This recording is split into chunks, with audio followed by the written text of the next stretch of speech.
Am I the one that's admitting people in? No, you don't have to do that. We'll do it. Oh, okay. Yeah, we'll do it for you. We're co-piloting it for you. So guys, thank you so much. Welcome to Win with Buyers Step 3 Buyer Consultation with Lisa Teichner and myself. Hi, Lisa. Hello. And we have our special instructor, Randy Antonio, that's going to be teaching today. So we're super excited about that. Randy, just because we have people that I know you are well known on Maui, but you have our And markets here Honolulu. too. So not everyone knows who you are. Can you tell us a little bit of your background? How long you've been in the industry? How long you've been living on Maui? Sure. Aloha, everybody. I'm so excited to be here today. It is a happy Aloha Thursday on Maui. And I have been a resident of Maui for 24 years. I moved here from Los Angeles and I said, let me try living the island life. Let me try it for 2 years. 24 years later, I'm still here. So I am absolutely loving it. I got into real estate about 20 years ago. Again, it was not my choice of career, but I wanted to own a business that I think I would have no ceiling on my income, giving flexibility, because living on an island, you want flexibility to enjoy this amazing lifestyle. So I got into real estate, started practicing maybe within 2 years after getting my license. I have been with Keller Williams for about 14 years. I'm actually one of the first 5 agents that started Keller Williams in Hawaii. So I'm totally Kellerized. I love the systems, I love the models, and I love everybody that I met in the company. So I'm your go-to person on Maui. And especially for this particular session we're learning, I'd love to be an open book, and please call me anytime with any questions on working with buyers, because I love the buyers, even though people call them liars, they're not. You got to draw out the truth. But yeah, I love working with buyers, so I'm excited to teach this with you today. Awesome. And Randy, you're the pilot of this this particular session. So you can take it away, share your screen, and Lisa, both Lisas will chime in. I'll chime in if we need to. Lisa Teichner, is there anything that you wanted to say before Randy gets started? No, except he's awesome. He sure Thank is. you. So awesome. Go for it, Randy. I want everybody to be patient with me. It's first month. I've taught some Zoom classes, but of course this is a different format. So I want to make sure we can get as much participation possible within a short amount of time. There's so much information, obviously, to learn in the buyer consultation section, but this is one of my favorite sections just because when you're working with buyers, this is your one and probably only opportunity during the consultation to prove that you are the right person for the job and that they really want to work with you and you alone. So this is an extremely critical part of the buying experience for any homeowner. And whether it's a first-time buyer or a seasoned investor, you have to bring your best game forward. So preparedness is the key, all right? So let's jump in. Let me share my screen and go to the presentation.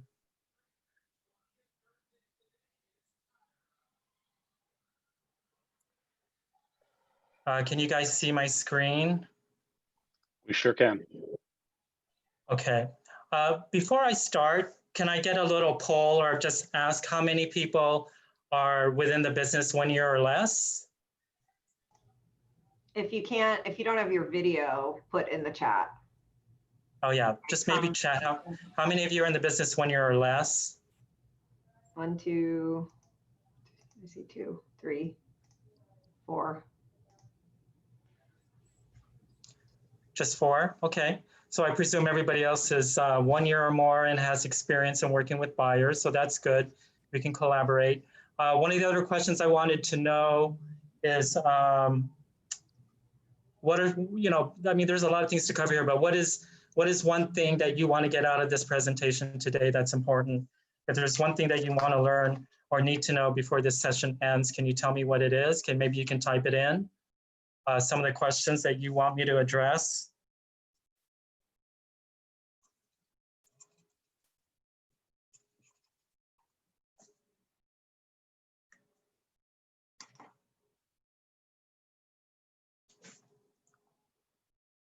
Is there any questions popping up? Best questions to ask during a consultation is one of them. Keeping buyers loyal is another one. Those are great ones. Keeping buyers loyal.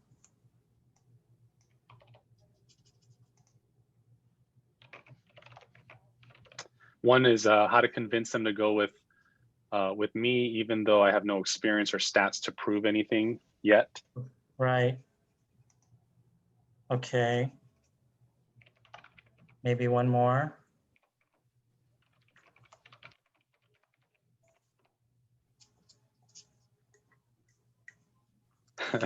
How to manage buyers who have a champagne taste but on a beer budget. Oh God, they're all like that. Good question.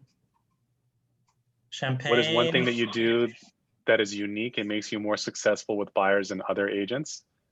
How do you keep them motivated after they've had offers rejected? Gotcha. Great questions, guys. Good questions. Yeah, very Yeah, good. those are really good questions. Okay, so let's go into the presentation, if you don't mind. Can I ask you guys a quick question, Chad? On your, when you guys do these presentations, do you just kind of go through each slide one by one? Is that, or can we just Yeah, I mean, veer it's, off? you can veer off. People are typically, they're here for the content of the session, but they're also, to be honest with you, they're here for the secret sauce the presenter has to offer too. So if you have some nuggets, Sure. I would agree that most people would love to hear what makes you so special, what you're doing that is working and winning. Okay, well, I'll go through some of these slides. I mean, there's some slides that are very good and have some great scripts, so those are important, obviously. But you know, when I'm looking at this little pie chart here, you're looking at the 7 sections related to working with the buyers. As I said, buyer consultation, again, is probably the most critical, and this is why I kind of chose it, because you don't get many chances to win with a buyer. It's either going to be at the consultation and you win, or it's not, and then you don't move on with that buyer. So you got to really take your time to work on the customer experience. So this is where slide 37 talks about, set the expectations, your service levels, satisfying them, surpassing expectations, and how do you sustain loyalty? How do you sustain motivation? These are all key questions in developing that experience with your buyers. Gary says, you are in the business of understanding the market and explaining it clearly and effectively with service thrown in along the way. So that is very, very true. One of the key things about understanding the market is knowing the market at the moment. So outside of knowing the market in general, to be successful in your consultation, you need to know the market at the moment and be very clear at explaining what that is and the advantages and disadvantages of today's market. So again, being prepared is so important, and knowing your numbers. This screen here is talking about the amount of time one listens and one speaks. As you know, during a consultation, the most important thing is really learning more about the buyer. So rather than yourselves, and this is why they have this slide here. What I want to show you, what I'm going to show you in my consultation, what I do from the beginning to the end, because I think that's probably going to be the best way to understand my process and how I find it successful, and most of the times winning most of my consultations up front. And so I'm going to show you some of the things that I use. Let's see if I can find it. So we went over that. Let me find my,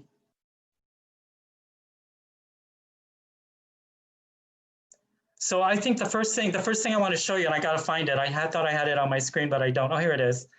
Buyer's agenda. So this is the agenda that I use with my clients when they come in for a meeting with me.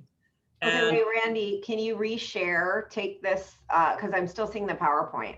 Oh, you are? Yeah, so just, you're gonna have to reshare, unshare, and then reshare with the screen that you want us to see. Can you see this now? No, you'll have to probably unshare and reshare with the other window. Okay, So if you just stop share and then you reshare and then pick the agenda, that should work. so stop share. Yep. And then share it And then the other. share again and pick the screen you want. Okay. All right, so this is the agenda that I use when I work with clients because they talk about in a buyer consultation. After reading this whole section, you do have to have an agenda. I actually like to write out this is the agenda. I actually hand it to the people when they come into the office. So basically, once I set up the appointment, I want to make sure when they get there that they have an actual agenda. I want to follow this agenda. I want to stick to it. And I want to get it done within the time that I say I'm going to do it. So you might ask, so Randy, how do you get the appointment? Okay, and I think that was probably discussed in a previous section, how to get the appointment? Because I'm already at the, it was. Yep. Okay, so you already got the appointment. So some key things you want to know when you get the appointment is number one, be on time, be present, be engaged. Make sure you have the settings set very properly. And of course, you want to get them to come to the office. That's the most ideal situation, is to get them into your market center office or maybe some other conference area where you have privacy and no distractions. It is important that you do have a screen, a TV monitor, an iPad, or something where you're showing visual presentations. So, the market center is great because they have the conference room. One of the things they do at our market center, which I love, is that they have the TV monitor when you walk in, it says, welcome so-and-so to our, to Keller Williams. So we have their name on the screen when they walk in, they see it up there. So that's a nice little thing. And then also when they walk into the private office, you might have another welcome sign. Welcome today, Mr. and Mrs. So-and-so, welcome to Keller Williams. So you want to create that really nice environment, have some water ready, and just be prepared. I usually try to make my appointments 1 hour or less, okay? And it also depends on the type of buyer that I'm working with. Some buyers, especially if they're a second home buyer or a seasoned investor, it takes 30 minutes because they know the ropes, they just need to know the process. First-time buyers can take up to 2 hours, because there's a lot more involved. And then also if I'm working with visitors, like in Maui, we have a lot of visitors, a lot of people on vacation. I just say, I only need 30 minutes, They're not, they're on vacation, they're running around. So you have very limited time. So you got to customize your agenda to who you're working with. So I would suggest that you start creating agendas based on the type of people you're working with so that you can cut the time. This consultation agenda is pretty general. You can add or delete from it, but it was kind of catered to a first-time buyer or someone buying property first time here in Hawaii. So this agenda, as you can see, it says from the beginning, and this is what guides me through the whole presentation, obviously. So I'm not missing anything. Some of the first thing is our team and the purpose of the meeting. So I have a little team. So I like to talk about my team and myself and then the purpose of the meeting. I also have them fill out an intake form. So this is my intake form. Oh, I think I got to stop this.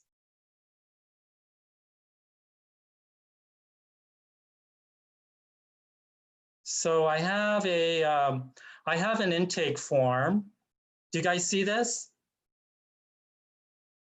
Can you see this form? Yes. Yep, we sure do. This client profile intake form is great to have because it will help you get a lot of the information that sometimes we forget to ask. So it's just like when you go to a doctor's office, they have you fill out a form before you see the doctor. This is the same thing that I do. And again, it breaks the ice. At the same time, it also gives you a moment to unwind while they're filling out this form. So the form here just has general information, and then it has some specific questions. What type of property are you looking for? What is on your wish list? And of course, because we're in a resort market, we have things like no vacation rental, vacation rental, mountain view, ocean view, golf course, things like that. Bedroom, spa, square footage, desired price range, any other specifics you must have for your property.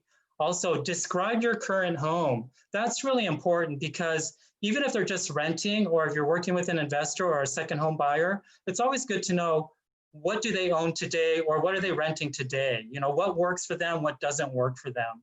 So these are really good questions to know their current home and their current lifestyle. And then it also it jumps into the financing. Will you be financing it? Will you be paying cash?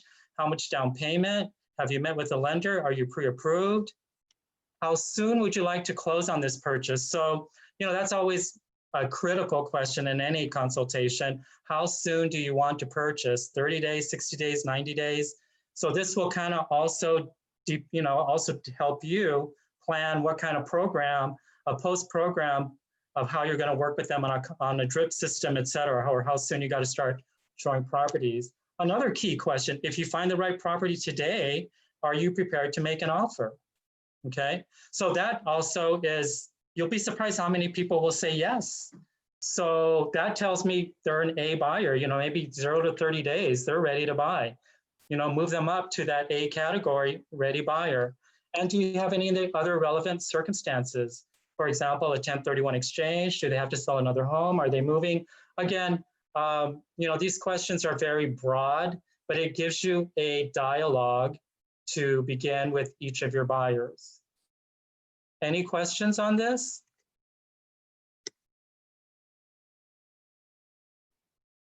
Is that a standard form for KW?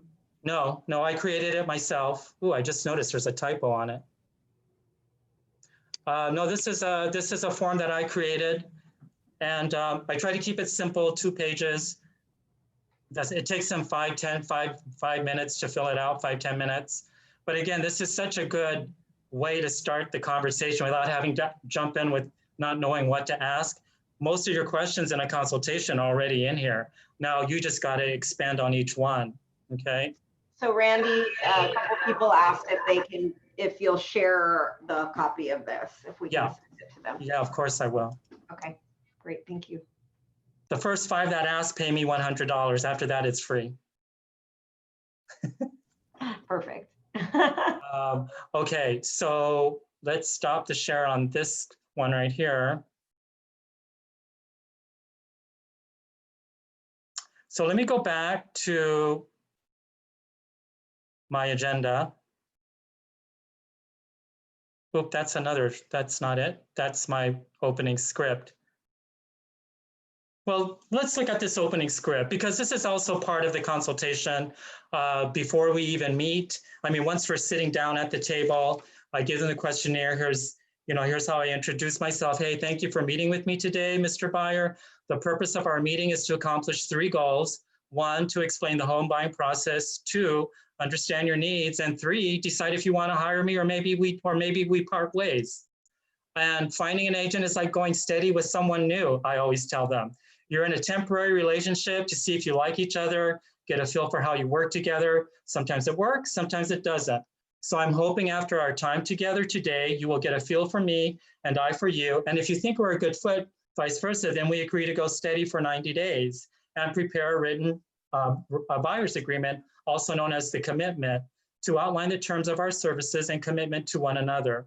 And if either one of us decides we are not a good fit, then that's okay too. At least we only had to spend this short time together rather than weeks or months trying to make it work. Is that fair enough? Does that sound like a plan? Okay, let's begin. So very soft, very comfortable, very friendly, kind of light, because you know how buyers are, especially their first-time buyers, they're very scared, they're very nervous about this whole process.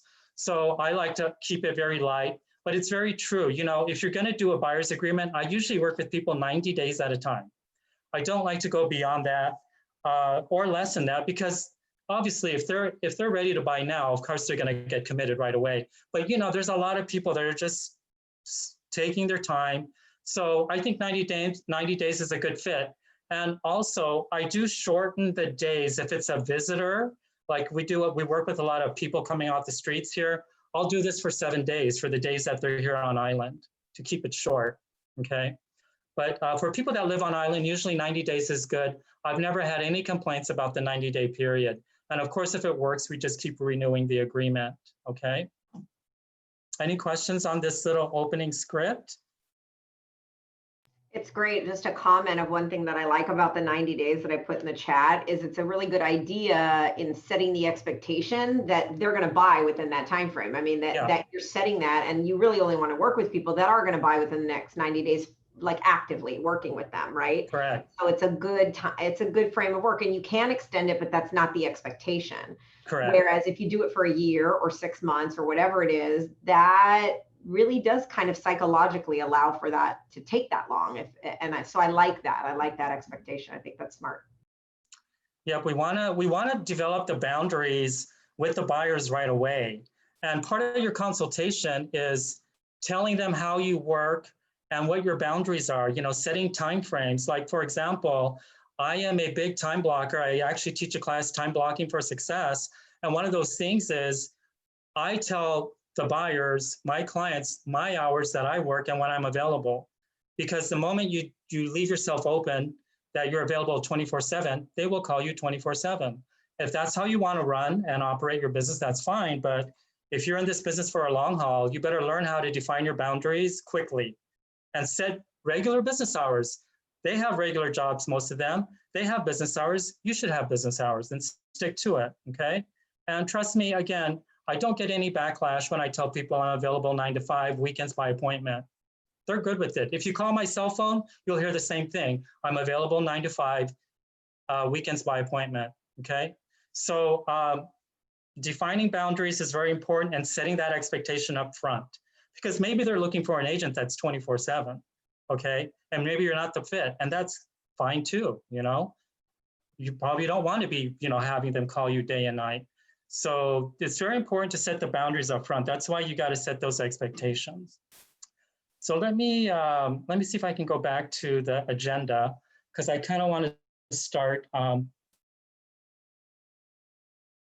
So back at the agenda, the purpose of the meeting, as we just went over my opening script, what the purpose of the meeting is. The goal of the meeting, obviously, is to have them sign the agenda. I'm sorry, the buyer's agreement or the commitment at the end of the meeting.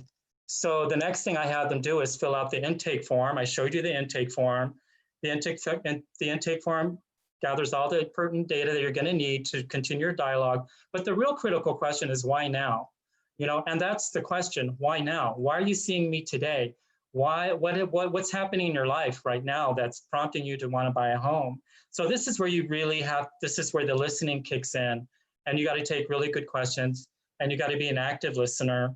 In order to be a really good listener, one of the best classes I took, which I think you guys should consider, is Anna Kruger. So Lisa, I remember Anna Kruger came to our market center and taught that class, like a boot camp language training. Did you guys do that in Honolulu?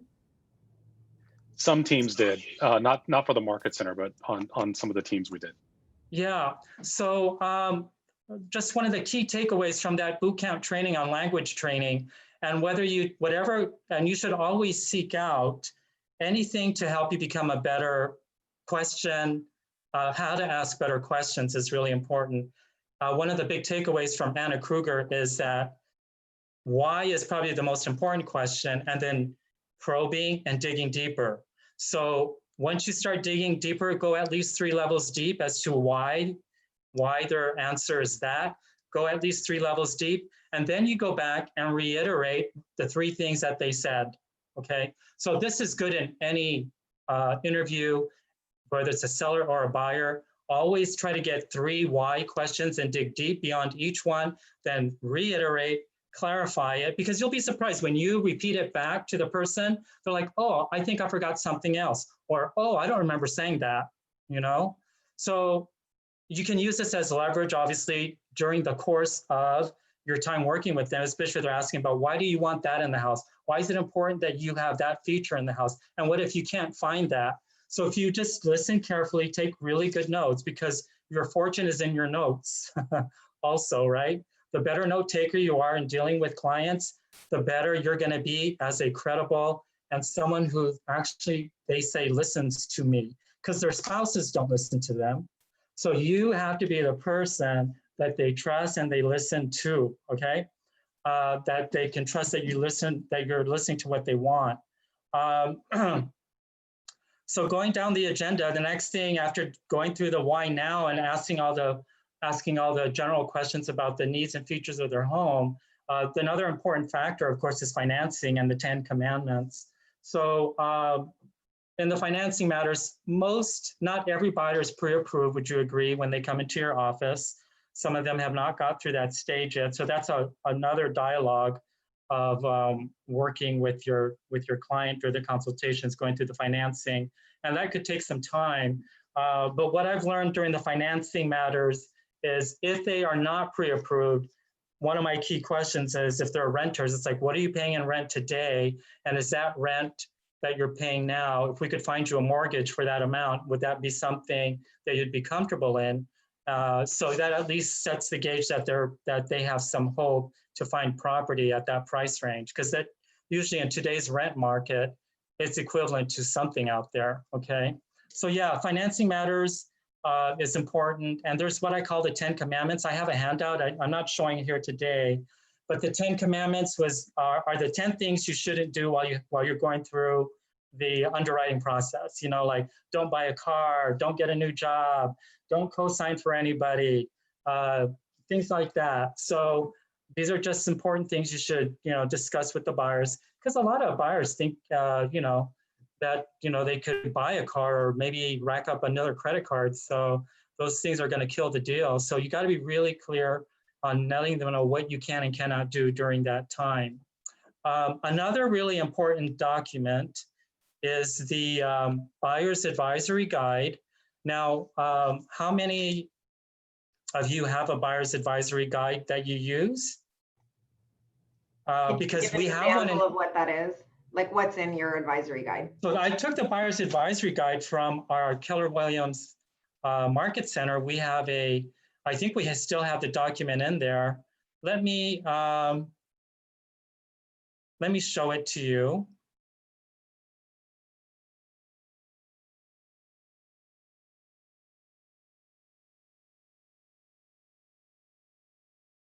Because they have one in the Keller Williams general, like listing presentation. But this Buyer's Advisory Guide is catered more to Hawaii. And it's a really great document. Let me pull it up.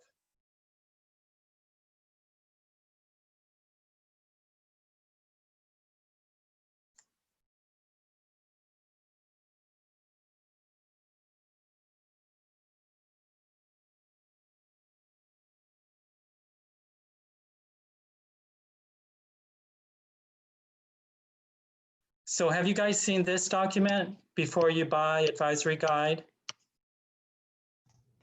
I don't know if I've seen that. Is that the same one that's in the mobile app now for the buyers? No, this is different.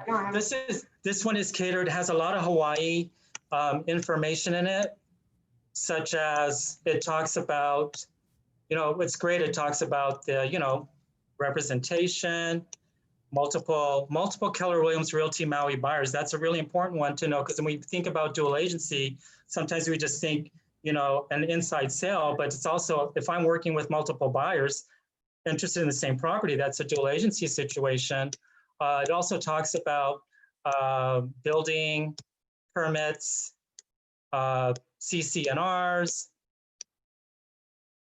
special assessments, especially in Maui, Hawaii, we have non-compliance, non-conformity. So this is really good information, boundaries and encroachments. I mean, it goes full on, and it gives links to certain things as well. Talks about the disclosures, mold, tax assessments. It gives a link to the property tax department. Is this on the intranet? Is this on the intranet? I think it's on the Keller Williams documents, but we customized it and put our team information on it as well. So okay, I'll find it. Yeah, the Buyer's Advisory Guide, again, this is another document that you want to have ready, available at the time of the consultation, so they can take it home with them. But I also kind of browse through it quickly with them during the consultation. So that's another key element in having a successful consultation. As I said, let me get back to my agenda. The whole point of a successful consultation is being prepared, having the right tools and things in front of you at the time of the consultation, so that you're building the trust levels right away. So the Buyer's advisory guide, very important. Along with the advisory guide, I also give a copy of the purchase contract. So that purchase contract is in there as well. Because the purchase contract and the advisory guide kind of tie in with each other. I also give them the code of ethics because, again, if you're talking about being an agent who stands out from the rest of the pack, this is something that's very important to show your buyers that you are a member of the NAR, that you abide to a code of ethics. And this is really important, even in your listing presentations, you should always have a copy of the code of ethics in your buyer's packets, okay? As a matter of fact, so part of the consultation, I do have a buyer's packet ready to go with the information we talked about during the consultation. The first thing you're gonna see in my buyer's packet when you open it up is number one, my mission statement to my clients, and on the other side, the code of ethics, okay? So when they open that up, they see that I have a mission statement, and I also have a code of ethics. And the code of ethics is important because it already tells them upfront your duties and obligations to them and how you promise to treat them as a fiduciary and always work in their best interest, okay?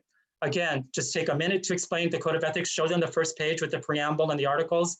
That's always a winner. People are going to be very impressed with seeing that because I tell you 95% of the time, you're not going to find someone that shows a code of ethics in their buyer packets, okay? The next thing I like to discuss with them is I review the escrow timeline and the flow chart.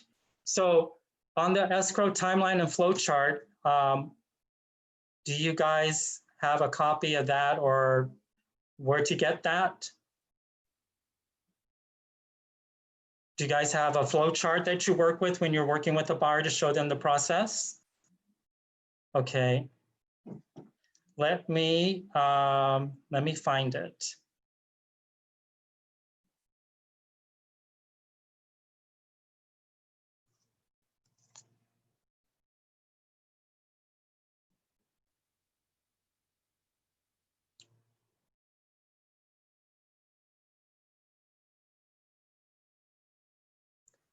Hold on.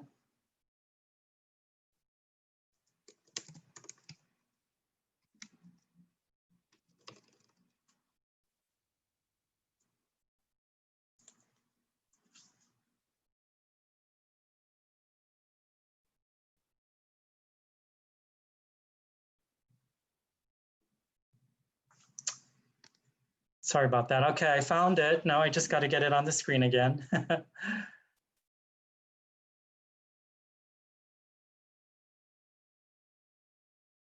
Can you guys see it on the screen? Not yet. Not yet.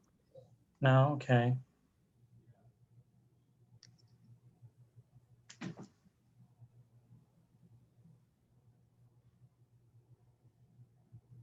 So I don't see the buyer guide, but I told them I could get yours if I had to. Yeah. Yeah, that's fine. So can you guys see the screen? Yes. Can you see it Yes. now? Yes. Okay, so this is the buyer's flow chart that we showed during the presentation. And again, this is a great way to guide you through the whole presentation and working, showing them the flow chart. So the flow chart basically shows, find a realtor, analyze your needs and consultation, obtain pre-approval, select properties, view properties, write an offer, negotiate, accept, complete the mortgage, secure underwriting, loan approvals, termite surveys, all the stuff. Talks about what money you have to have up front. That's another thing that's really important in your presentation is talking about what kind of money do I have to put up front when I make an offer. So that's always good to know. A lot of people are not familiar with that sometimes. So go over that. You know, I basically go over this chart, tell them from beginning to end. You know, it could take from the moment you write the offer, from the moment it closes, I take 45 days, 30 days, depends on the terms of the offer. But again, the more visuals you have in your presentation, that rather than you just talking, people need to see things in front of them, then this is a good chart to show them, okay? Any questions on this?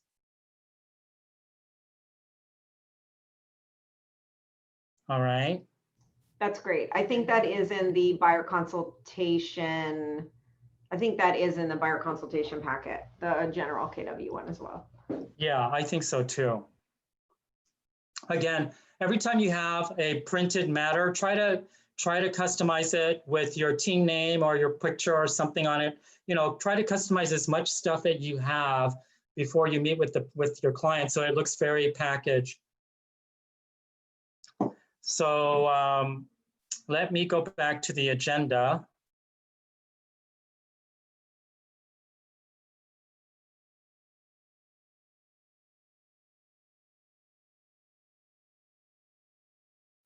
Okay, you guys back at the agenda? Yes. All right, so we went over the escrow timeline and the flow chart. Then we talk about the part about writing offers and the procedures. So during this time that you're reviewing offer procedures, this is a good time to tell them that the market at the moment, or you know what the situation is happening in the market. On this particular, I have offer procedures and the market stats kind of together because they work hand in hand. One of the most important things when writing an offer or telling clients how the offer process works is that before we write an offer, we will do what we call a CMA, a comparative market analysis. And so that we don't go in blindly with just any offer price, that we're actually going to research numbers that's happening in the market. And our numbers are going to be based on real numbers, real live sales, and real live properties that have closed. And we're going to take an appraiser's approach on how we're going to make an offer on a property. So it's important that they have a kind of a working knowledge of what a CMA is, and you explain all the different terms of, you know, what is average dollar per square foot, what is days on market, and what is the seller's net percent that our properties are selling for. You know, these are all important terms that you should know and be prepared to discuss. It doesn't have to be a Wikipedia version, but again, there's some key words that you should always impress upon the buyers during the consultation, such as, what are offers coming in at? Do we have to offer 100%? Or can we offer below? And of course, that'll, you know, once you do the CMA, it can kind of give you guidance on that. Another thing is let the buyers know that you have a really good working relationship with the other listing agent, whether you know them or not, but always say, I have a good working relationship with that agent, or not always the time. Sometimes it might be a new agent. Sometimes you might have to say, I don't know much about this agent, but if I don't, I can find out. So, you know, part of the credibility factor as an agent is that you have good working relationships with cooperating agents, that you've been in the business and you know what makes them offer win, what makes an offer not win. So one of those things is knowing how to package the offer, and that's where your expertise come in.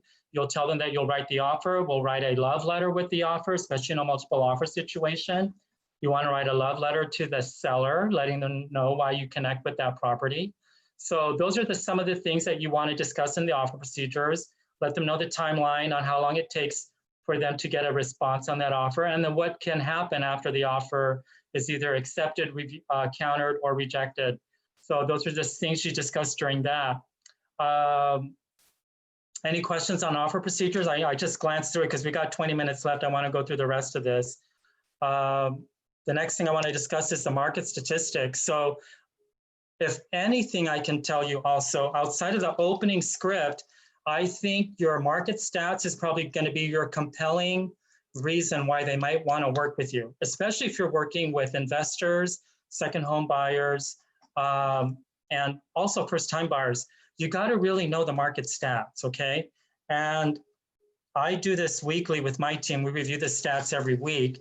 But in knowing the stats, not only do you need to know the market of the moment, you should know the market of the last 20 years ago, because it's very important that buyers know what the trends in the markets are, whether it's up, whether it's down, what are the peaks and what are the valleys. And also tell those, you need to show them the statistics. So like in Maui, we have our Paragon, what they call fast stats. Those fast stats are like my best friends now. I mean, you can just grab stats for any area, for the whole island, for a given region, and it shows graphs and everything. So be very comfortable on knowing the statistics, be very comfortable in knowing how to present the statistics in an easy way, so it's very easy for them to understand. And what I find even more compelling when I do statistics, when I'm talking about the market conditions over the last 20 years, I like to draw it out on a graph in front of them. You know, I like to show them like on the left, if you have a graph like a letter L, you know, you have the prices on the left side, you have the years on the bottom right, and you can show them the peaks and valleys of the prices over the last 20 years. So go back and start reviewing the statistics over the last 20 years. That will show you the trends, because market trends are usually 7 to 10 years, sometimes longer. Like on Maui, our market trend going up has been 12 years now. It's going on almost 12 years. So you gotta understand the ups and the downs, because the second question they're gonna ask, is it a good time for me to buy? And what's gonna happen in the future? They're always gonna ask that. So draw graphs. I love drawing the graphs in front of them, because it really shows to them that I know what's happening in the trends and where it might go based on the real life statistics, okay? So get good at understanding statistics, market stats, and be good at drawing graphs for them, because they really like that. Even the most seasoned investors love seeing graphs in front of them.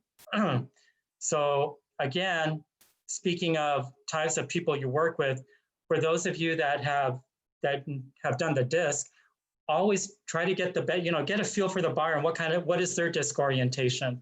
That's another important thing during the consultation. You have an hour to try to learn their learning styles. So usually you can find that out in the 1 hour, what their DISC style is. After we talk about the market stats, we talk about showing procedures. You know, when are they available? How do we do a showing? What are the best times to do the showing? What's their schedule like? So, you know, those are important things to find out their schedule and your availability.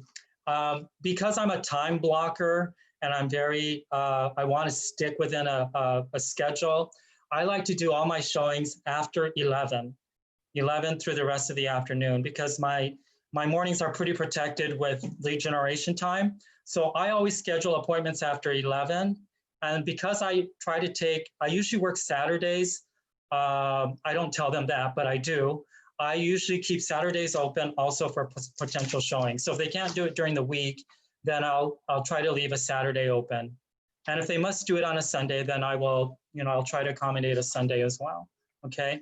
But this is where you define your boundaries. Okay.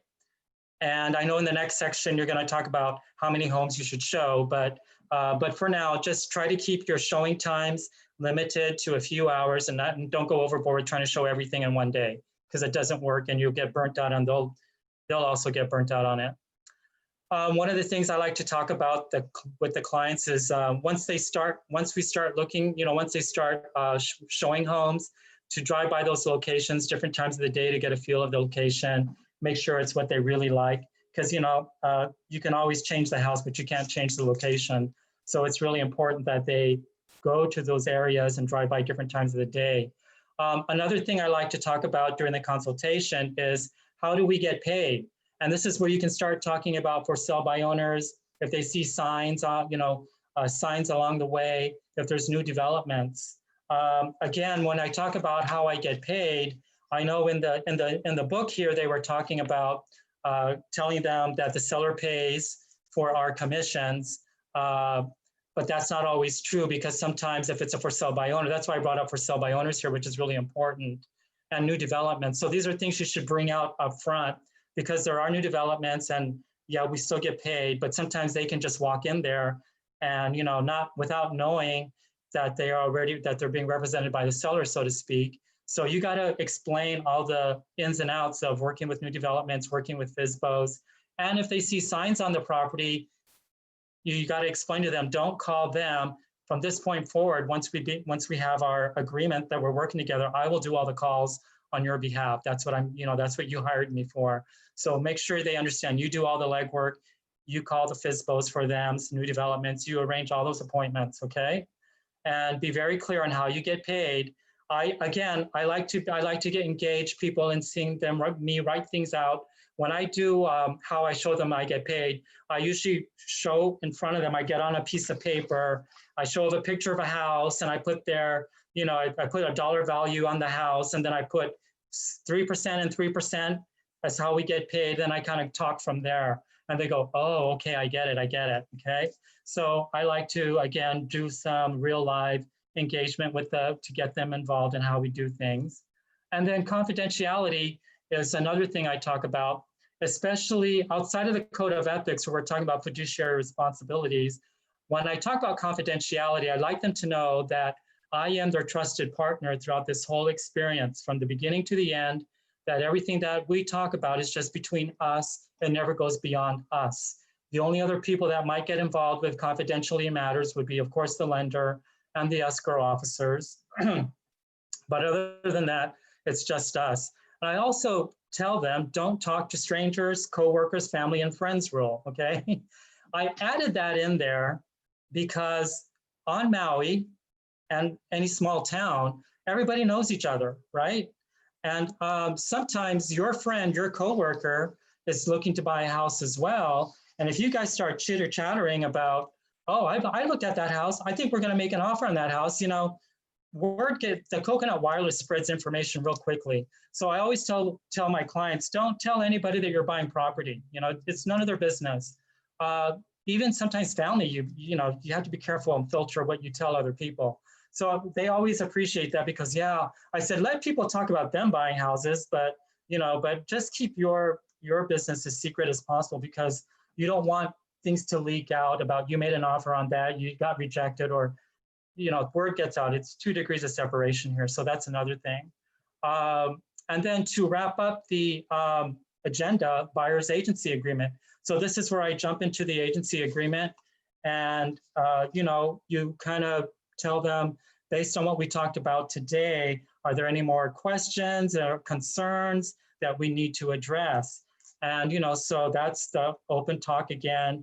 And I explained to them that the buyer's agency agreement is basically a 2-page commitment. It defines how much time we're going to be working together, how I'm going to get paid, my responsibilities to you, your responsibilities to me. And within this time period, we hope to accomplish your goals. And this is the time for you to also say, you know, so like I said, this is our time to go steady for 90 days. Are you ready to jump? Are you ready to jump, you know, ready to go all in and try this relationship out? Because, you know, my value and my experience is what you're hiring me for. And also let them know, again, about your connections with other agents in the industry. That's something that's really important that I always stress to a lot of my clients. Is like, I have a good working relationship with other agents. They want to work with me because they know when I submit an offer that it's going to get done, that we're going to follow up, and we're going to do our due diligence. Okay, you're not, you know, this is your time to shine. Tell them, you know, you're not sloppy. You're doing things right. You're following the book. You go by the code of ethics, and you get things done for them. So the agency agreement shouldn't be hard to get signed at this point after you've gone through the agenda and you went through the different things that I talked about. And again, sometimes I may get pushback on 90 days, and it's usually only because if they're only here for like if it's a visitor that's here for a short time, I should, you know, I customize it. I also have a rule also, if for any reason you feel like the relationship's not working, give me 7 days back out, you know, just give me 7 days to back out, whether you back out or I back out, give me a 7-day notice. So that's, I mean, we got 10 minutes left, and this is what I really wanted to talk about more or less, is the consultation agenda, some of the forms that I use, and the compelling argument that in order to win at the consultation, you have to be honest, you have to be transparent, you have to be prepared, you have to show up like a professional, you have to know the market really, really, really well.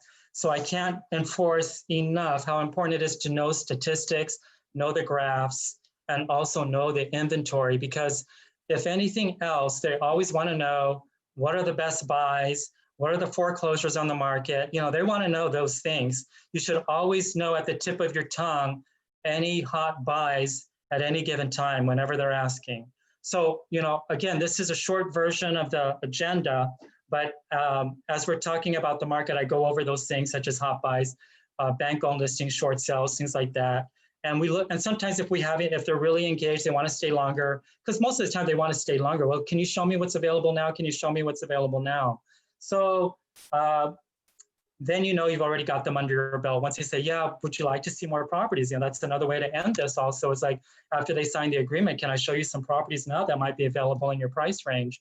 So again, engagement is important.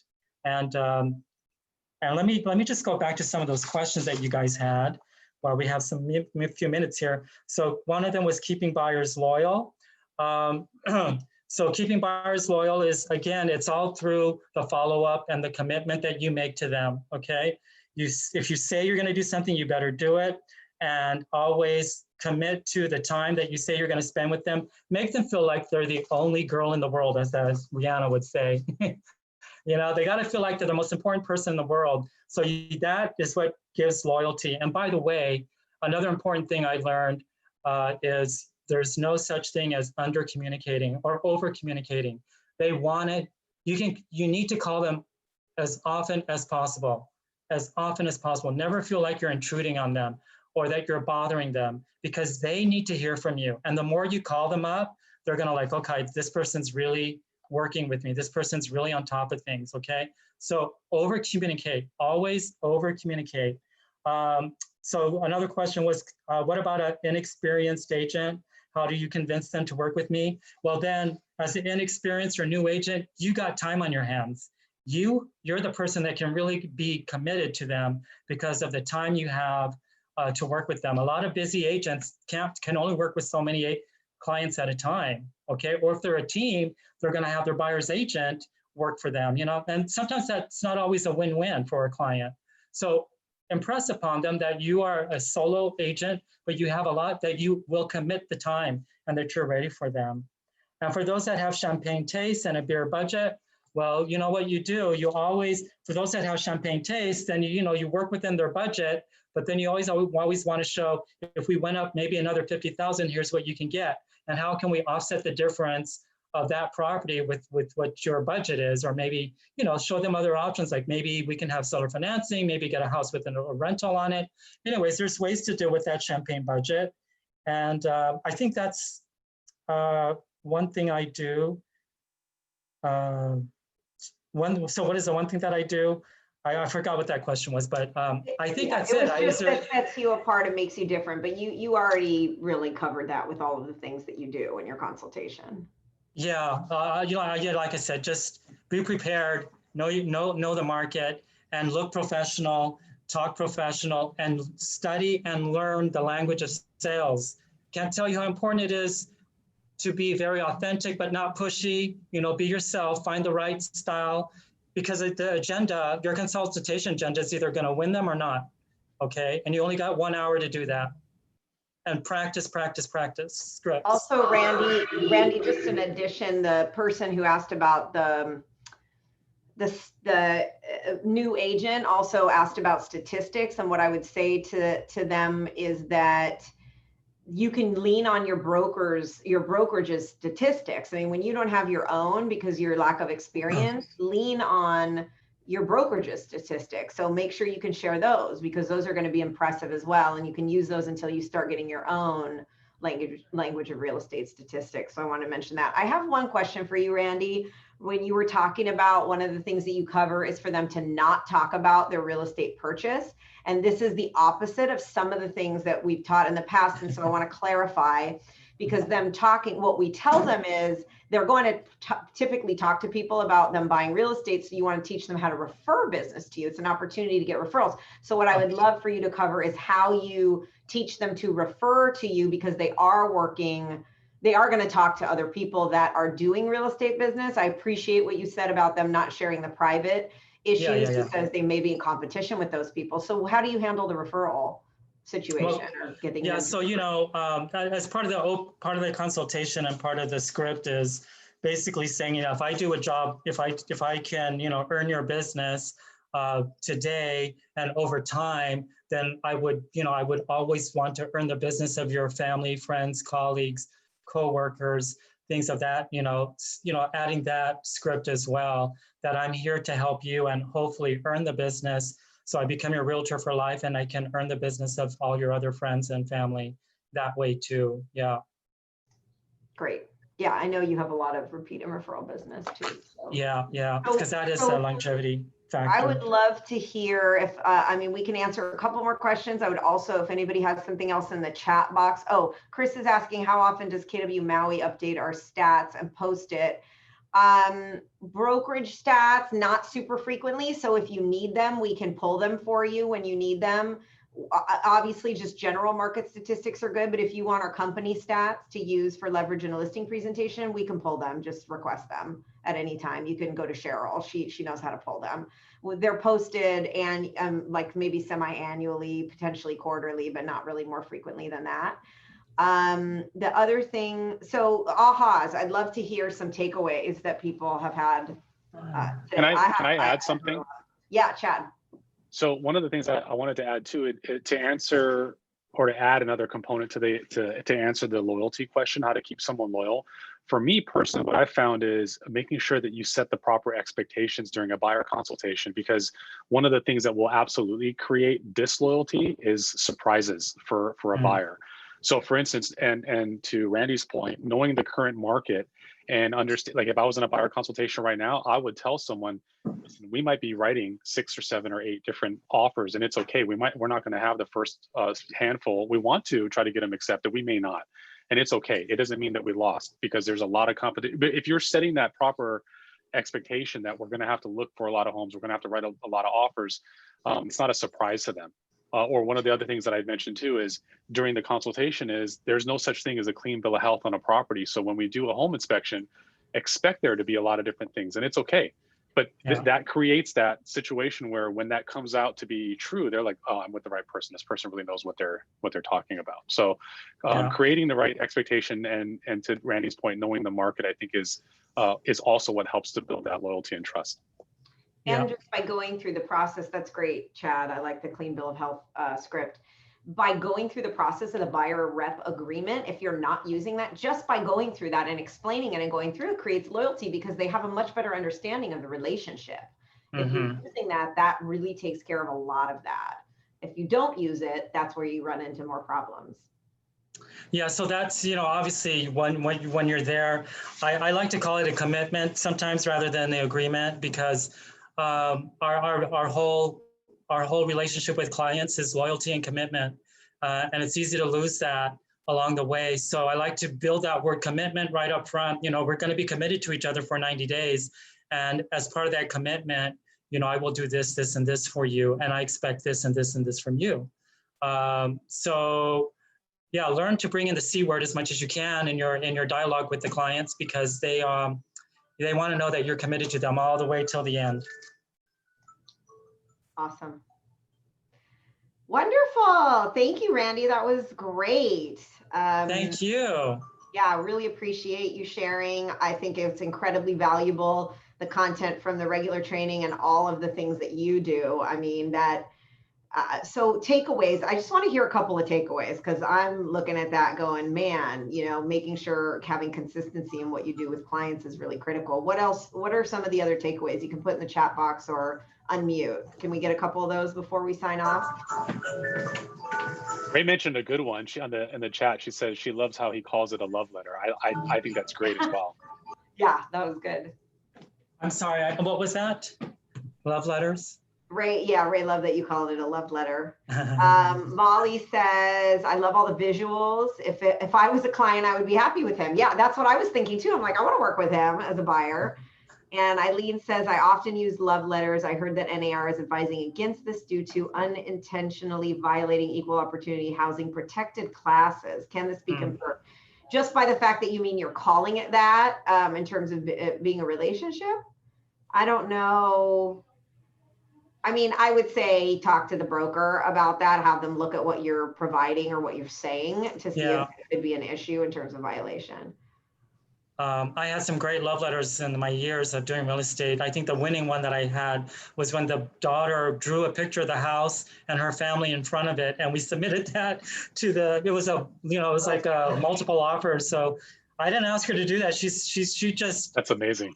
she drew a picture of the house and her family in front of the house. It was like this crayons. I'm like, oh my God, this is like what I should do with everyone, even luxury buyers. That was great. Yeah, I love that. And Eileen, you're right. It does have to be, you should have a broker review it before it's submitted to make sure that you're not at risk of that for future reference, like using, family, certain words that can be fair housing, that can come up in fair housing, or if somebody picks, what you're saying is that an owner may pick one offer over the other if they do it based on the letter because they mention the word family, or, oh, I want to help this family. Yeah, they can't be picking that based on that. It has to be based on the offer. So it is a good conversation. I think it's a good one to have with the broker and have them review it before you send. Michael says, as a new agent, the details and specifics are helpful to me as well as the client. Awesome.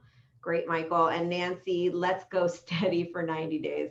I like this and have used 6 months. So Yeah, who wants to hang out with someone more than 90 days if they're a pain in the ass? I love it. Great, you guys. Okay, it's 2:02. Thank you, Is that guys. anything Thank else? you. Thank you Thank very Oh, much. thank you guys for Thank stopping you. by. Come Thanks by so much. Aloha. come back next week. Great job, Randy. And we'll Thank you, get you guys. his information. I'll send it to you guys. We'll send you a copy of what he shared today. Great. All right. All right. When Next week is Maui step calls 4, you, find a call home. me.